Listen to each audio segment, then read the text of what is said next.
Sweet. Hold on there now. I just get me. Here we go. Right. Yo, hello, friends. How are you? I hope you're having a lovely, gentle day.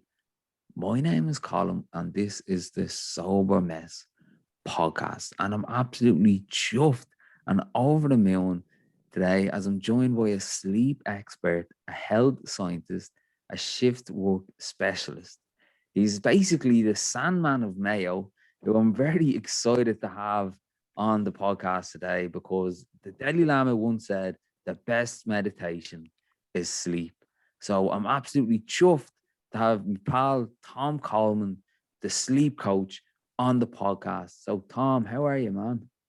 I'm pretty good. I'm rushing around. I should be listening to my own advice about taking it easy. but It's so hard to practice your own preaching, isn't it? it's so hard. It's so hard to get. You get caught up in the stuff, you know. But I'm good. Like life is good, and I'm good. Never mind what life is like. I'm pretty all right. Like I love that. And like, what would be some of your kind of coping mechanisms for maintaining that good life and that good outlook? I think it's for me. There's a few different things, like to engage with life, to engage with nature. Like I'm a huge outdoors man. Like I grew up like outdoors, like fishing and camping and stuff like so. I love that. Nature for me is always a place I go back to. Like especially if I'm stressed out. Like I was in the wilds in North Mayo last weekend, like fly fishing at really kind of remote lakes where I know nobody will go. Like, and you see deer out there, and you see like it was just incredible. Like, and so like exercise is my place as well. So like that outdoor exercise, like I used to go to the gym a bit and lift weight, and I kind of really missed that. I really miss going to the gym. And I met a friend of mine down in Mayo, like, and he said to me, "Are you training, Tom, these days?" And I said, "No, I'm not. I'm not going to the gym." Like, and he said to me, "Jesus Christ," he said, "Well, what about your mental health?" You know, he didn't say what about your fitness level or your muscle mass or anything like that. He was like, "Jesus Christ, Tom, what about your mental health?" And that, it's so true. So, like for me, it's kind of creating that space where I'm moving away from all the demands of work and demands of family life and everything, and my own head. Yeah, I love that. Trying to find a balance. It can take off, and I constantly, I'm very kind of dopaminergic looking into the future. Yeah, going, I have to get there. Whereas I need to be more in the present, in the serotonin, in that serene state of contentment. Yeah, I love that. Sorry. Oh. You got me. Let me see. Yeah. Can you hear me? Yeah, I got you back there. Sorry. Yeah, sorry about that. No, I heard someone say recently that the four best doctors in life is nature, exercise, water, and sunshine. And that I found that as such a good formula for my mental health. Just being able to get out in the outdoors, like today. I'd work stuff and college stuff, and they became so important for in my life just in this moment for today. And I was stressing out about them. And then all I wanted to do, as soon as I got outside, I got a bit of fresh air. I was like, okay, felt a bit lighter. And then I got in the sea. And when I was in the sea, I realized that stuff's not that important. Why am I letting these things impact my mental health, that impact and stress me out so much? But like it's like you need a daily reset. Every time I get in the sea, it's like a little reminder to say, look, I know what my well-being formula is. I know what the things I need to do are to kind of, when I do get wound up about the past or the future or paying the bill or getting the email back to the boss, that I can jump in the sea or go for that walk, or as you talked, going on that fishing trip, or just connecting with nature. That we're so lucky that we know a little formula that works for us, that isn't complicated, that isn't, you have to climb Mount Everest with a robe on and talk to a monk to find serenity. You just need to go for a walk and outside, connect, be present in nature, listen to the birds singing, get into the sea, or even walking beside the sea. That's what I find works for me. It's just to keep it simple when it comes to maintaining that good headspace. Yeah, absolutely. I think the thing about for me anyway, I mean, I find the area of kind of spirituality, people, and I don't talk about it much, but like, I find it kind of fascinating as such, and I think it's a word that's thrown out a lot. And you mentioned it there, like, about having to climb a mountain and find yourself and sit in the lotus position and all that, that kind of stuff. Like, I think about it is like, it's easy to be peaceful and serene when you're sitting on the side of a mountain overlooking a lake. It's easy, right? But when you need that spirituality is when it's raining on a Tuesday, you have a deadline and you have a bill hanging over you, and you have something, and life is going at you, and Yeah. you're feeling all that kind of turmoil. Like, that's actually when you need your spirituality the most. And like, my dad said to me many years ago, he said, "Do you know the meaning of the word spiritual?" And I said, "Oh yeah, it means this." He said, "No, no." He said, "It means being in touch with the spirit, but being in reality, Oh, I love that. living in reality." Yeah. And that's like, reality is very real when you have a lot of demands and stresses on you. And Yeah. that's when you need, that's when you need something. That's what tests your spirituality, I suppose. So Yeah, I love that. Yeah, and like uh, for me, like spirituality for me is more like philosophy. Like what's it all about? Like what's it? What when you look up at the stars? Like I find when I look at the stars, I find it real grounding. Or when I look in the sea, and I mm, just question all the sequence of everything, how everything falls into perfect sequence. There's a night, there's a day, there's a summer, there's a winter, and everything's just in harmony. Like, when you just let it, like, you know what I mean? There's this perfect intelligence that, like, you ever hear like Taoism, that's all be mm, into, like, mad into Taoism about the cycles in nature that, mm, you don't think about your heartbeat, and you don't make your hair grow, you don't make your nails grow. They do all that automatically, yeah, and that's what I always think about when I'm struggling over, to say, circumstances or situations in life, to know that these things will turn out as they're meant to, regardless of how much mm, worry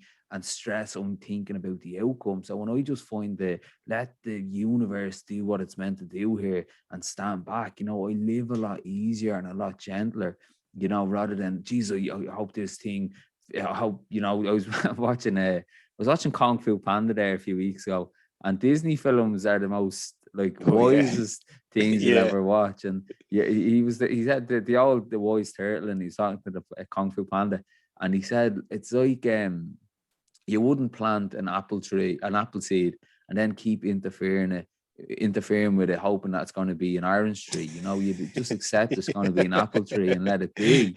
And yeah, yeah. and he said another good one was, the past is the past, and the future is the future, but the now is a gift, and that's why it's called the present. And just to always try and, Very good. yeah, it's good, isn't it? It's just always being Yeah, present. I think that's one of the things. That's one of I get caught. You get caught. I get caught up in, like, what I have to do, and what I have to achieve, or what I have to get done, or and like work. I'm very busy, and I have a lot of stuff going on. I have a lot of different projects going on, and, like, I learned a long time ago. And like, I've given talks on work-life balance, Mm, and you're all the sort of theory behind it, and your to-do list will never end, and all that kind of stuff. But and this is the issue I deal with sleep, is people going to bed and saying to me, like, my mind is racing, my mind is racing, and I just can't, like, I can't sleep, and it's just, I know it's a combination of different things, but mm, we're not unwinding, we're not connecting with the now. Like, I'm starting to understand a lot of things, because, like, my background is health science, and, like you mentioned there, like, even going for a walk. So, like, when you're in forward motion, if you're walking or running, as you walk along, you're actually checking your environment for danger, right? So you're yeah, scanning left to right with your eyes, yeah, and you're checking that, like, there's no cars going to hit you, or there's no holes that you're going to, or trip hazard. Like, as cavemen and women, we do that for tigers, where, so, as without subconsciously, you're scanning for danger, yeah. and the feedback is, there's no danger. It's safe for you to move forward. Okay. So that messaging. So there's a famous. She's a psychologist called Francine Shapiro, and she discovered this in 2000, that there's a feedback loop that reduces activity in the threat detection center of your brain, in the amygdala. So if you go in forward motion doing anything, walking, cycling, running, it reduces anxiety and fear. Oh, I love that, because you're And I just found more it, in it's the not just moment. like, Yeah. you just, well, the feedback is, and think about it, as I move forward in life, as I move forward, there is no threat to me. It's safe to move forward. So that Yeah. reduces the anxiety level, and So it's like it's one of the, active yeah, meditation, like.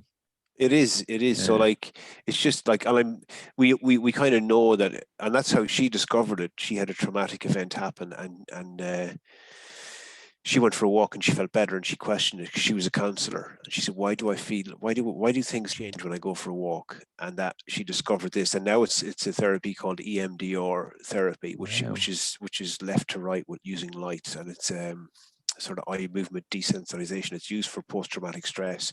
I've heard So about that. like, Yeah. yeah, it's just fast. Like, so human physiology, I think that engagement with nature, with water, is huge, It's hugely mad. powerful. It's And mad when how you, you can kind of bring like our mind, or the way we think about things, and a cognitive, I suppose,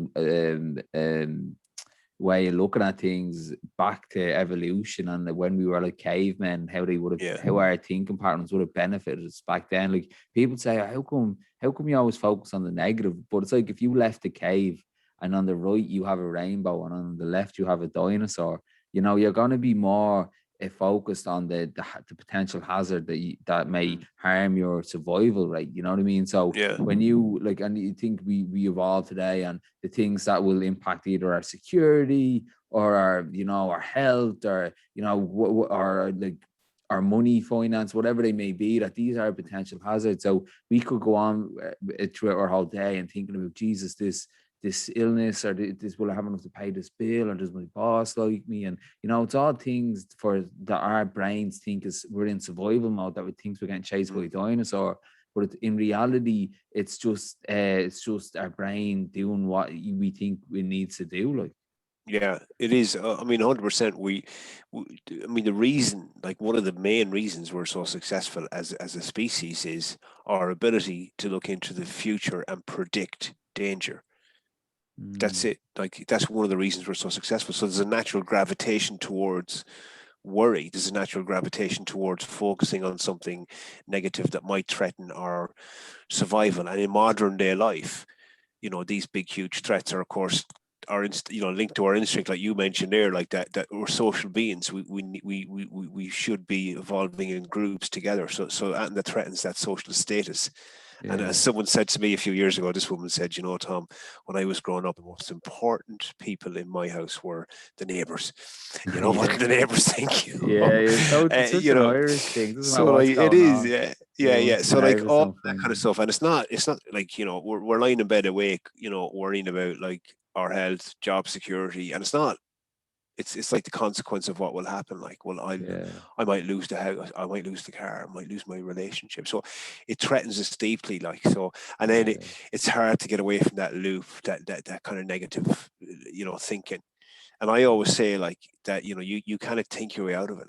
Yeah. Yeah. That's You true. have to action your way out of it. Like, And you have to, like. it's mad, and you can kind of put, like, I suppose, bad mental health down to thinking patterns that maybe once served us at one time in our lives but no longer serve us anymore. So like that, thinking of potential problems, or I heard a great abbreviation for fear is future events appearing real.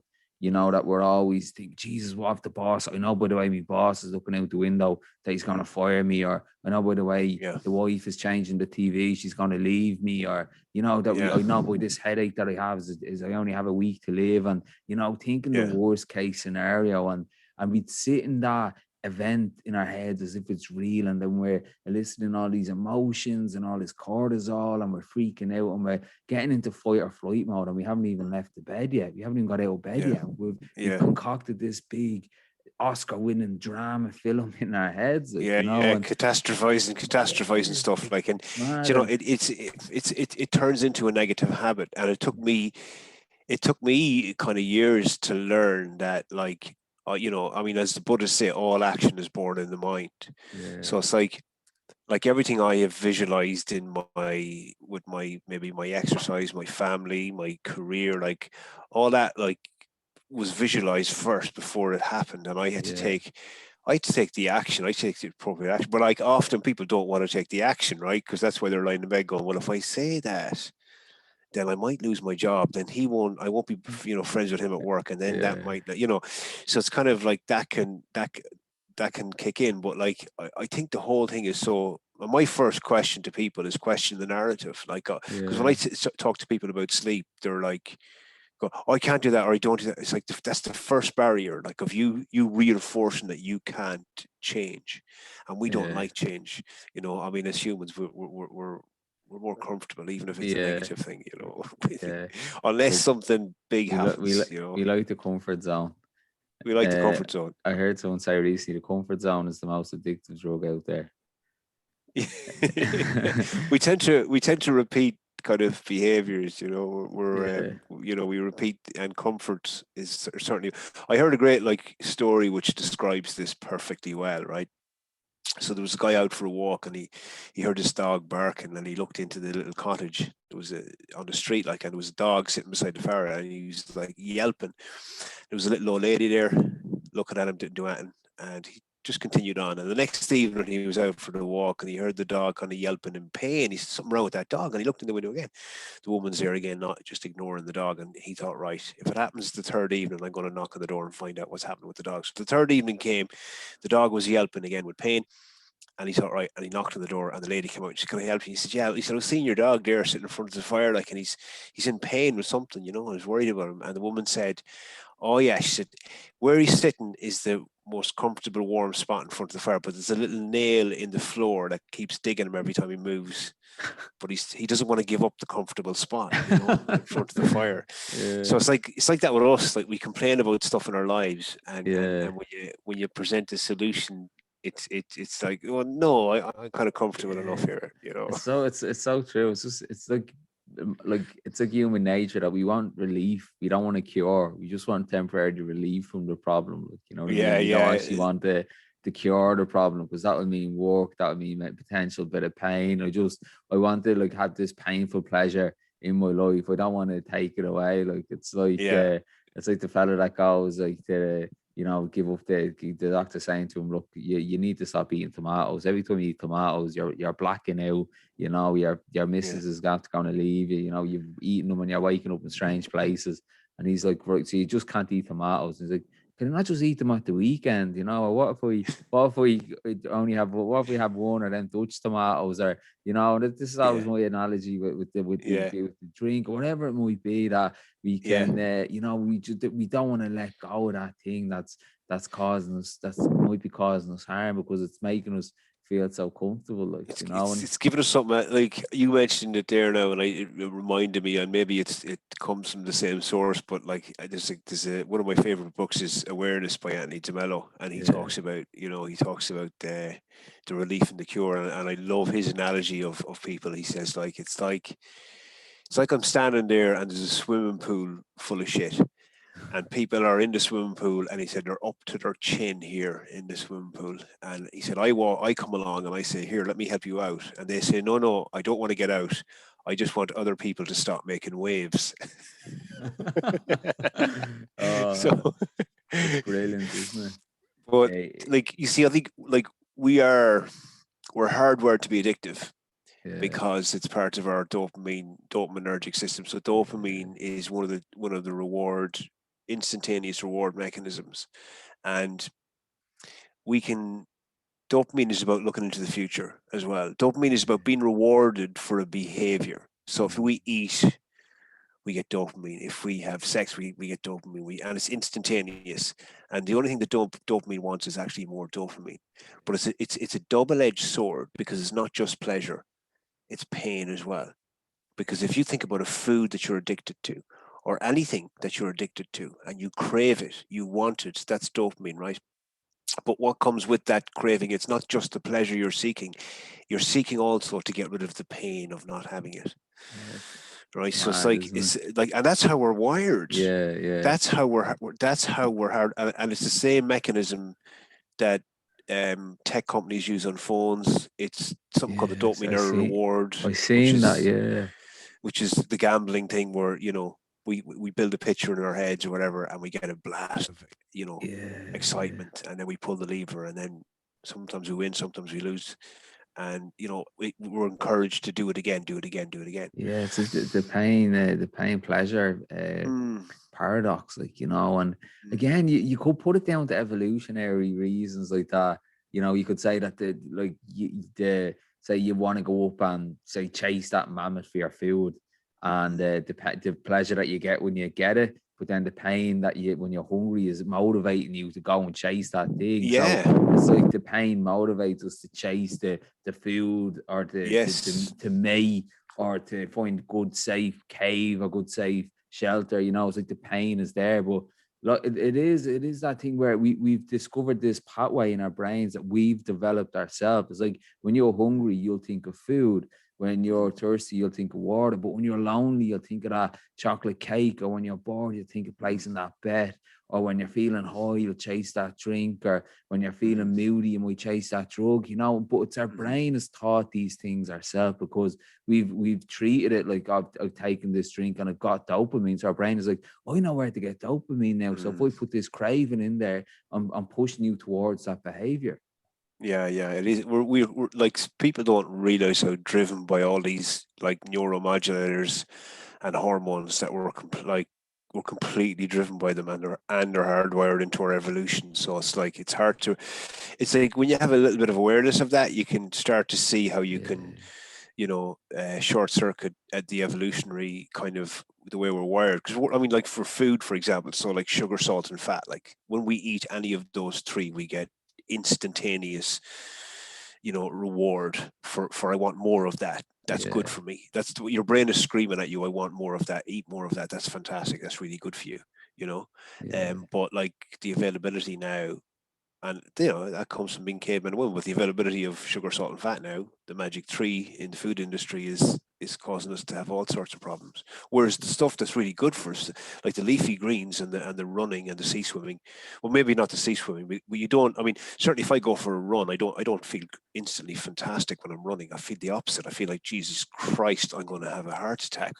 The voice in my head is telling me, stop, you yeah, stop, think about a pain in my chest. Oh, you're definitely going to have hearts, yeah, and all this kind of stuff. But it's after I do the thing, yeah. Feel the dopamine. then I get the reward. And it's like that thing with fear and courage. Like you get the courage after you do the thing that makes you afraid, Yeah, yeah. which What? seems a little unfair.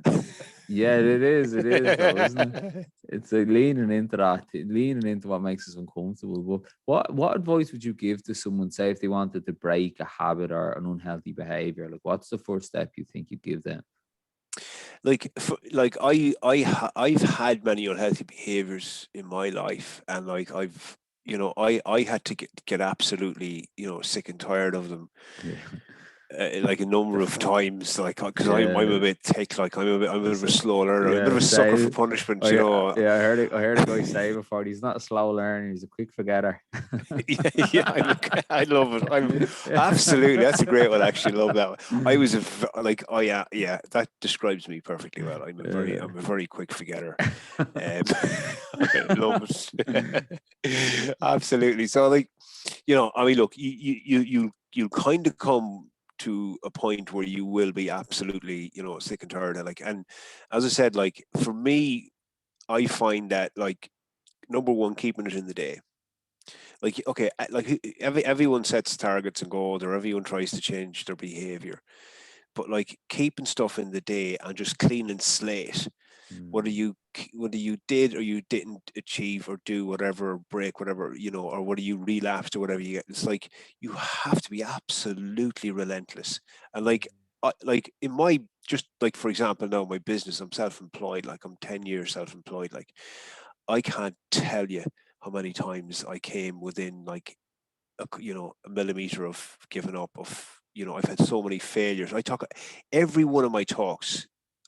I give talks to corporate clients all over Ireland, the UK. I've spoken in Singapore, spoken, and in every one of my talks, I put a slide in about failure, to be able to deal with failure, because like failure is, I heard a quote recently, which is like, with every failure comes with it the seed of a future success.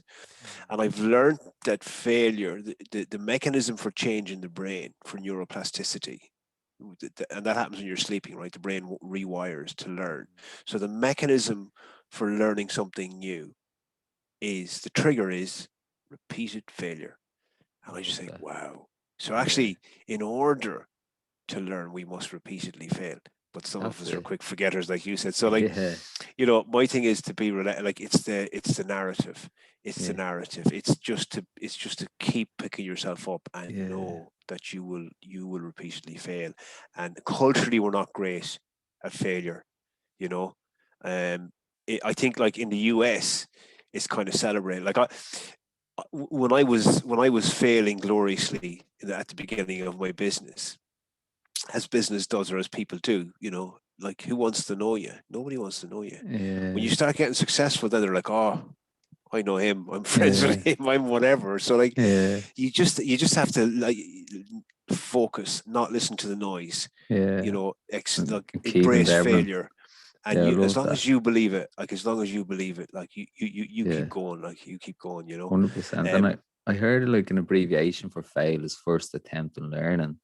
And people don't understand that you learn more from your setbacks than you do from your successes. Like, or you probably learn more about yourself and you learn more about your character, and you learn more lessons hitting those rock bottoms than you will hitting them yeah, mountaintops. Like, and it's like we're talking about what triggers, what motivates us, can be that bit of pain or that bit of failure. And it's like that. What's worse than getting nothing you ever wanted? It's getting everything you ever wanted. A genie just clicking his finger. Because what's yeah, getting us out of bed in the morning is if it's not mm, that drive to say, I'm gonna learn this thing, I'm gonna be a good, I want to achieve being one of the top speakers in Ireland, or I want to mm, achieve this goal, whatever it may be, yeah, and failing and setbacks and hitting them cul-de-sacs it's all a mm. natural part of the whole human experience, It and that is, and like, that and yeah, the big thing for me is, like, you can't believe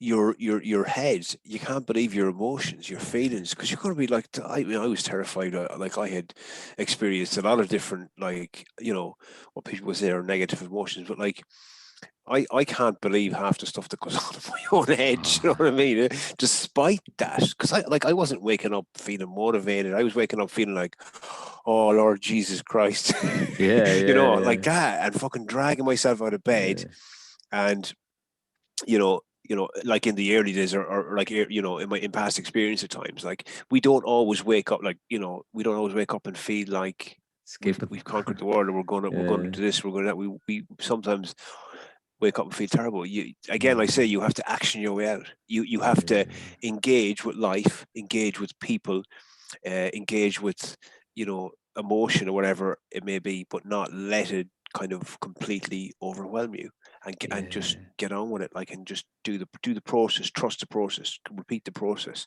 and then, like, for me, I started getting this amazing kind of belief, which was really tiny at the beginning, and then as I started to change and things started to happen, that grew stronger and stronger, and, like, yeah, I still experience, I've loads of failure still with different things in my life, and yeah, but, like, I'm around long enough to know now that that's not the end of the world, or, like you said, if I got everything I wanted at the beginning, like, it would have been a disaster, like. yeah. It's mad, but it's that thing as well, that experience. Like, I'm reading that book about Viktor Frankl, A Man's Search for Meaning, Mm, and it talks about that our experience that from them past events is like our wounds wounds back then are a wisdom today.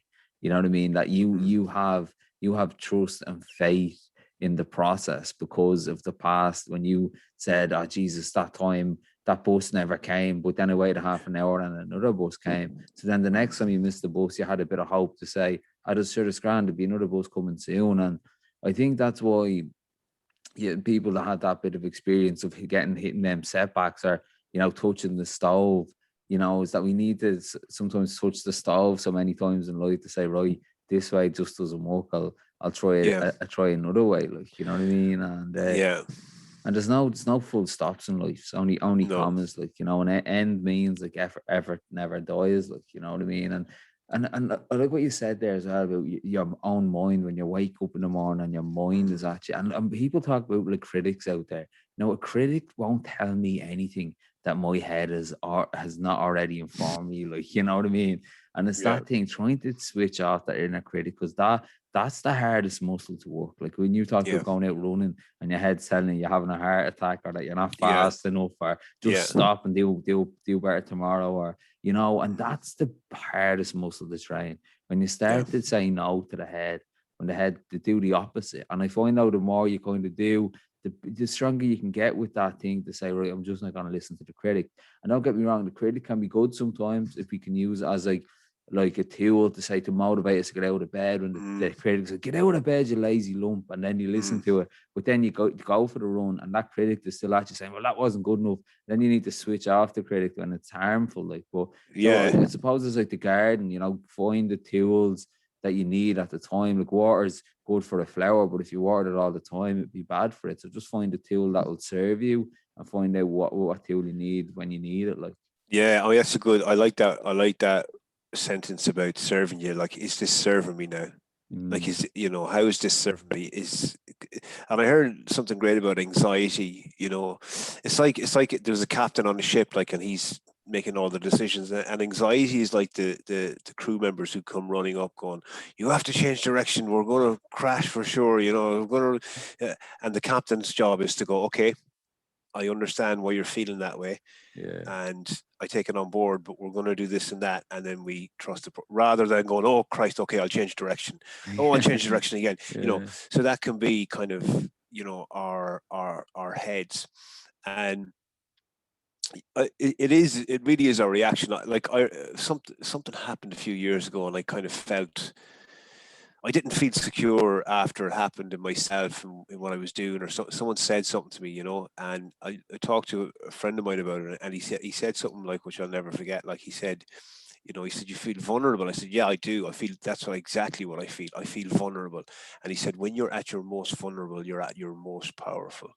Well. And I was like, wow, Yeah. you know. And he said, "Let me just elaborate slightly on that. You know, when you're in that state," he said, "your everything is abundantly clear. Everything is Yeah. very clear about where you need to go, what you need to do, and you're going to be motivated to do it. And you're actually going to make the right decision, because in that vulnerability, your brain is going to make the best decision for you." I love So, that. Yeah. and it completely flipped it. It turned it into something powerful for me, Yeah. you know, where it I thought, "Oh, okay." Now I still had to feel, so it's a very uncomfortable feeling to feel vulnerable. We don't Yeah. like it. We want to blot it out. We want to get away from it. We want to stick our Yeah. head in the sand. But if it's informing me of something useful, okay, well, this is the direction I need to go, and this is what I need to do. It can be a positive, and it can be Mm. a driving force for us. So that's, Yeah. I you love know, that. Yeah. and you know, you learn. I suppose you learn. Like, you learn these things, and I continue to learn, and we all continue to learn, and we still feel that. I still sometimes maybe feel that bit of vulnerability, or you feel the fear, or you feel Yeah. whatever you feel, you know. But it's not to be Yeah. swept away by the emotion, you know. Yeah, it's mad. Yeah, it's like that. I think Brené Brown has a talk on it. You know, the power of vulnerability. You know what I mean? Rather than Mm, running away from being vulnerable, embrace it. You know what I mean? mm, And use it as your kind of as your motivator. You know what I mean? To say, like, I suppose when you go for a run and you feel a pain in your knee, you can then use that pain to address where the problem's coming from. You know what I mean? And if I mm-hmm. say, if something makes me feel very uncomfortable and makes me feel vulnerable, I can put the spotlight over that thing and say, right, what is this? Why am I feeling vulnerable? Why? Yeah. What did this guy say to make me feel like that? Was it my ego? Was it something that I had buried down? You know what? Kind of what bit of self inquiry do I need to do here? Like, you know, Mm, and I loved what you said there a while ago there, and you talked about, I think you said failing greatly at the start of it mm. when you first started your Yeah, business. yeah, yeah. I love that. It is the thing, failing greatly, you know, and it's like that. Did you ever hear that Teddy Roosevelt, man in the arena? Oh yeah, you yeah, yeah. fail it, failing greatly, and I Yeah, love that quote, at least you tried and you've done it. And yeah, you can say you failed greatly, attempting something you loved, or attempting yeah. something It's you not the believe in critic that yourself. counts. That's it. It's not the critic Yeah, that counts. Yeah, yeah, I love yeah, that. I get goosebumps when I see that. yeah, And I remember actually, like I was working with Conor McGregor for a while, a few years ago, and whatever fight he lost, and I just sent that quote to John Kavanagh, his coach. Like that's all. I just sent John the email, and it just had that quote. Like, and John emailed me back, and he said, "Lovely." He said, "We have that quote up in my office on the wall." I love that. So it's just kind of synergy there, but like Yeah, it's so easy. It's so easy for anyone to sit back and judge others for what they do or what they fail or what they it's so easy. It's when you have mm, to step up to the plate, and when you take the action yourself, then it's a lot more yeah. difficult See, or whatever, that's but it's it. a lot more rewarding as well. So Yeah, and it's funny that you said that with Conor McGregor, because I said his lad sitting at home on the couch going, "Oh, why didn't he do a double axe kick, swing around or kung fu kick? Oh, that's what I would have done if I was in that position." You know what I mean? It's like you yeah, don't know how difficult it is until you're put in these situations, and that's what completely changed my mindset on, that fear of failure, or the fear of rejection, or the fear of not being good enough, was leaning into it so much, lean into what you're afraid of until you're not afraid of it anymore. That when I had such a fear of, oh, I don't want to go for this interview in case I don't get the job, or I don't want to go for the college in case, I'm taking the class, or, and it wasn't until I lean into these things, or going to this jiu-jitsu class for the first time, or going back to the gym for the first time with people looking at me, and things that made me feel very uncomfortable. And it's all stuff I made up in my head, by the way. It yeah, wasn't reality. But it wasn't until I yeah, leaned into these things that I felt, well, that wasn't the case. And the more I kind of do that, when I feel some fear in me that I don't want to attempt, to say, a worthy opponent, let's lean into this thing, you know what I mean? Whatever it may be, whatever, and getting that self-belief. Because I find the mm, self-belief is the main bit, and our biggest enemy sometimes can be that yeah, self-doubt. They'll get this great idea, go, oh, do you know what? I'll set up a business selling canoes down at the 40 foot there, but then the head will come in. That's a stupid idea. That's ridiculous. Don't be a ticket, and yeah, it's yeah. like, and you're like, oh yeah, you're right. I won't do that. Yeah, and it's Mm. about trying to kind of have that bit of belief in ourselves. It's a fine balance. Like it's like I love. I love talking about fear, and I understand now like what it is. From a physiological point of view, the stress response and the heart rate goes up, blood pressure goes up, your vision changes, everything changes. And you're in that like kind of very highly aroused, stressful state. Um, but like I had a lot of fear years ago in my life about different things, about everything. Really, Yeah. about someone said I was only afraid of two things, every one and everything. um Yeah. but Yeah. and like you said, like you have to go, and this is what keeps people awake at night as well, by the way, is because they're actually afraid to say the thing or Yeah. do the thing, for various reasons, because it threatens all those things. It threatens their relationship, their financial security, their jobs, their everything. So, but like I had situations where like someone else was telling me, look, go and talk to this person, and there's no way around it, kind of thing, or I promise you the result won't be what you think it is. Yeah. And like 99 times or more out of 100, it's not. It worst case scenario doesn't come true, and I done the thing that made me afraid, and I got a great result. And how do you feel? Like how do people feel when they come out the other end of that? Yeah. They feel completely empowered. They got like blasted full of energy, and that's the dopamine gone bananas in their head, because the outcome has exceeded any kind of perception of it. But that also empowers you to say that, well, look at what your thinking was telling you, and then look at the reality of what happened. Yeah. And then you because that's where you go from like a place of faith to a place of belief, Yeah. to a place of someone else going, look, it's going to be okay, to a place of you actually knowing. So like now, if something gives me fear, like that's a cue for me to go, oh, what's this about? What does Yeah. this threaten within me? Yeah. And what's it's almost kind of, not like we experience fear, and we always will. As long Yeah. as we're functional humans, we will always experience fear. Yeah. But like to get into that, to be comfortable with being uncomfortable, whatever you want to call it, like that, like is just.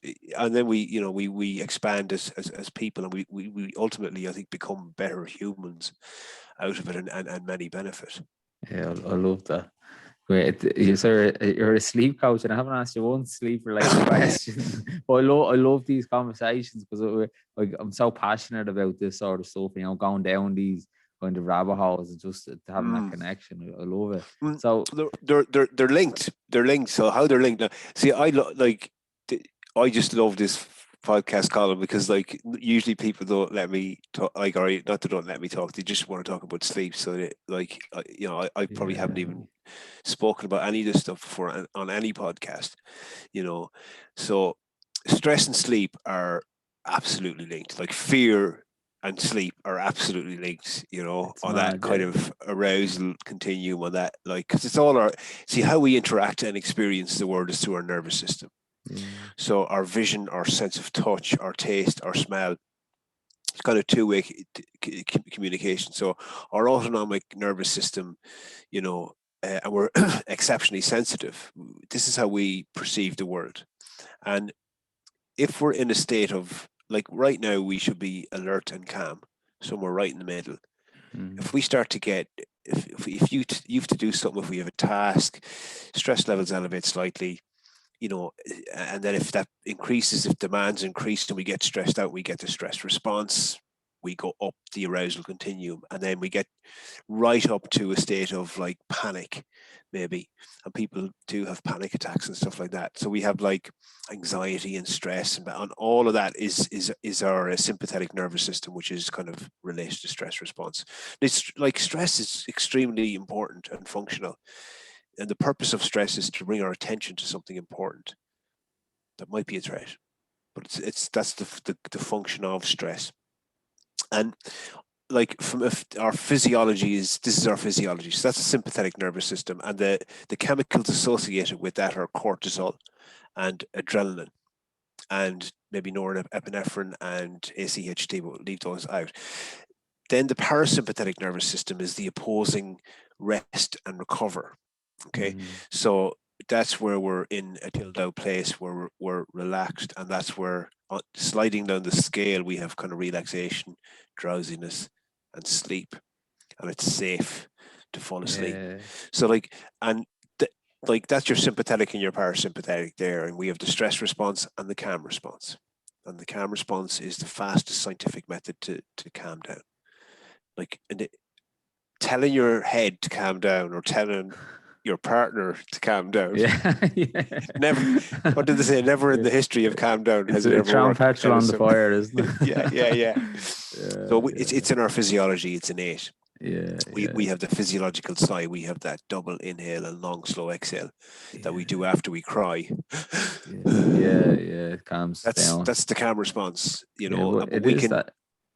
It's like the breath is so accessible. It's always there. It's like the it's breath. the Yeah. one thing we overlook all the time is that is the Mm. power to breathe. Like. Yeah, the breath is it's amazing because we can leverage that. You Mm. can't tell your heart to slow down unless you're Yeah, a Buddhist monk level 99 or whatever. yeah, You cannot, but you can actually control that by leveraging your breath. So if you do the long slow exhales, what that's doing is that's pushing up your diaphragm, and yeah. that compresses the thoracic cavity, which compresses blood flow in the heart, and the heart then picks up on this through the wiring to the SA nodes, and that tells your brain, drop your blood pressure and slow your heart. It's like turning off a So fire alarm. it just calms things down. I love that. So, and it brings us into now. I The remember hearing, I moment. think it was Sheila Shoiga, she's fantastic. She was sharing, as an event, like, she told a story about one time when she got like completely stressed out. She rang the friend, and the friend was like, "Okay, where are you now? Take a breath," , and just like brought her right back into the moment, and basically told her, "Breathe. Breathe. Breathe. Breathe. Breathe. Breathe. Breathe. Breathe. Breathe. Breathe. Breathe. Breathe. Breathe. Breathe. Breathe. Breathe. Breathe. Breathe. Breathe. And just like brought her right back into the moment, and leave the bedroom, go downstairs, put on the kettle, make a cup of tea, and it's just like it's bringing us back into this present moment. Because if we're in that state of stress, anxiety, or fear, unless it's an immediate threat right in front of Yeah. us, like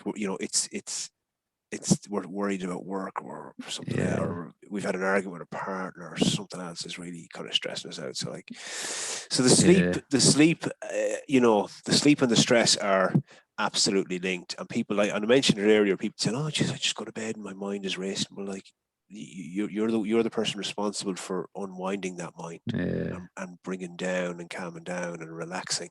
So Yeah. we have to consciously do that, as Yeah. opposed to going, I don't know, my head is just gone. So like to improve your sleep, have better, I suppose, stress resources out there to help reduce the Well, amount of stress throughout your day. like I always say that, like, you need immediate, short term, medium term, and long term strategies for stress and anxiety. And Yeah. like the science backs that up. Like, there's been Mm. studies out there which look at anxiety levels, and if you have some strategy for it, your anxiety levels are going to be much lower, however poor that strategy is. you know so like you jump in the sea, so we know that cold water immersion or cold water therapy acts as a buffer for stress, Yeah. right? It increases your capacity to deal with stress. And that's why every army in the world put their soldiers through cold water and That's powerful, isn't repeatedly. So it? it because the stress response that I've described, you get the stress response when you jump into that Yeah. water. It's a general response. So if I roar and shout at you, or you nearly get hit by a car, or you jump in the sea, the response is the same. So when Yeah. you're putting yourself into that environment in a controlled manner and keeping your cool, keeping your head, because like one part of your body or brain is going, get out, it's bloody freezing, you're gonna die, Yeah.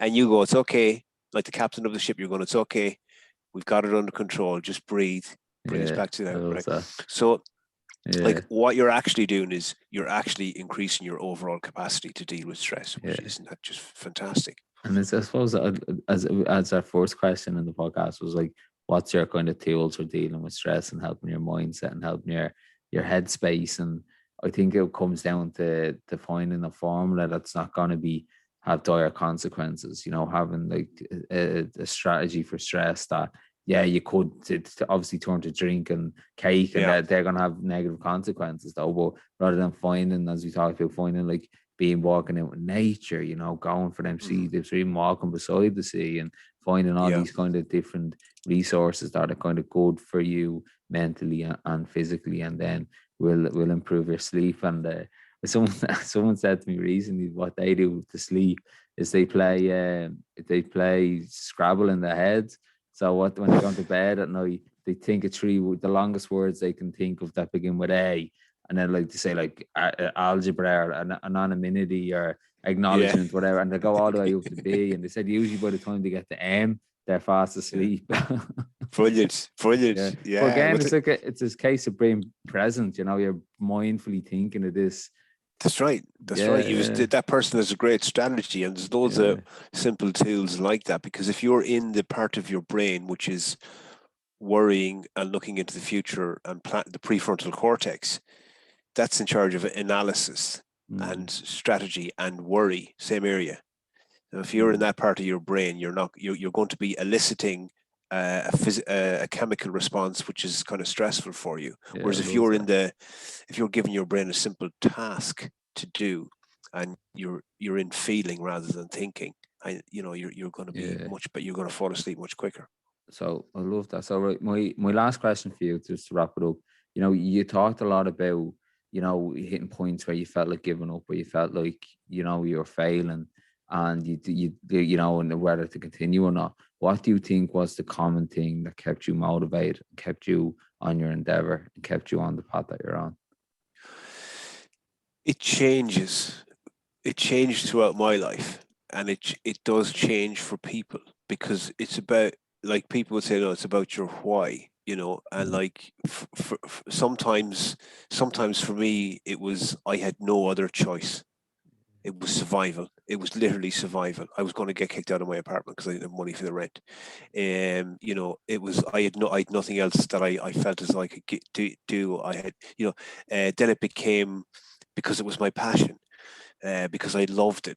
There were so many different, whys. Like today now, it's about my son, my 2.5-year-old beautiful son, like that like I'll do anything for him, and this is what it's about. So the why changes, and I think it's like my dad, God rest him, used to say, like, it's okay to fall down. Everyone falls down in life, and it's okay to stay down for a little bit, just to go, oh, Jesus, that was tough. I didn't like that. But you gotta get up. You gotta get up. You gotta get up, and find the why, either within yourself, and sometimes that why was just to show everyone I could do it. So I think the why changes, but like, find a why that's worth like getting back up for again. I love that. Your dad was a very wise man. The dads come out with the great wisdom, don't they? Oh, my dad was great. Like, we were talking about Taoism before, like, and I remember reading books. I've read like a lot of books on spiritualism and Buddhism and Taoism and all that. Like, and one day, like many years ago, I was in my early 20s, and I was lying in bed, and I think I was probably hungover, like, and my dad came into the room, and it was like 11 o'clock or 12 o'clock, and he looked at all the books, and he said, Jesus, he said, you're reading a lot of books. He said, you don't seem to be getting many answers. And I told him to get out of the room, in no uncertain terms. You threw a book at him. Yeah. But and that was about taking action rather than having I heard the other great line that we know, the spiritual life is not a theory. Yeah. So get out there, mix it up, fail well, and enjoy even if you enjoy it or not, experience it, because we're lucky to be walking around. Yeah, that's it. That's what my dad always said to me. It's not about the money you can show people or the degrees. It's about the stories you can tell. You know what I mean? And I think that's my priority today, is the life experiences you can have. Like, yeah, 100%. Look, if anyone does want any top class sleep advice, I will. Please do feel free to contact me. I will get back to you. I will send voice messages. I will give you my expertise. Of course, I will. No problem. So we didn't get much of a chance to delve into too much, but I think the things we did talk about, Colin, are the key things, because if you're outside, if you're exercising, if you're engaged, if you're not over analyzing, if you're eating fairly well, if the self-care is there, my God, you'll have no problem with sleep. Yeah, you've probably heard this one before. The halt: hungry, angry, lonely, tired. Yeah. When you cater for these things, usually your headspace is in a good place. Yeah, 100%. So I think, like, if we're fairly decent at looking after ourselves, and we're outside and we're connecting, and we're, I think the sleep, because it's one of the first questions that any health professional will ask you, as a barometer of how your mental health is. How's your sleep? Yeah, it is so true, isn't it? Yeah, but it's like, yeah. I was listening to this. I think it was Matthew McConaughey on a podcast recently, and he said he was walking around New York, and it was 4 o'clock in the morning, and he was just didn't know what to do with his life, whether to quit his job or keep doing the acting. Like, he was freaking out. And he said he was reading this thing in Starbucks about meditating. And when he meditated and he went for a walk, and he thought God would jump out in front of him, but he said he just got this thought in his head, so just go back to sleep. Just go home. It's 4 o'clock in the morning.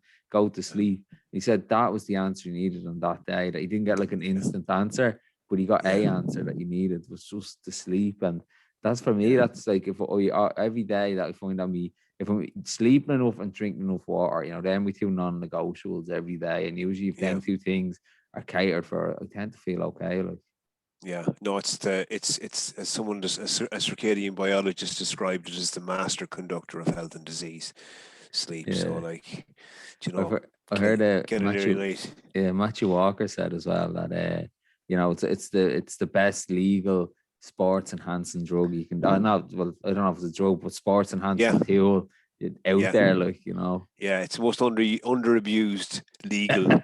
Yeah, I know.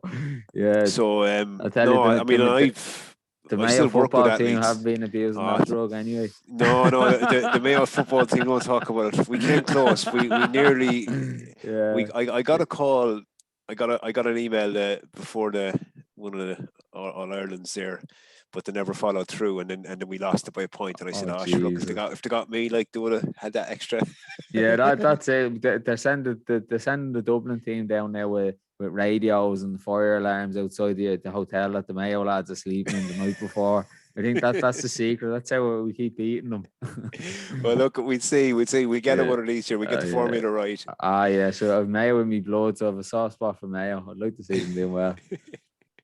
Come on, Colin. Right. Listen, thanks a Thanks a million for million, everything. Tom. It was an No absolute problem. pleasure. Thanks, Thank you Tom. for having me.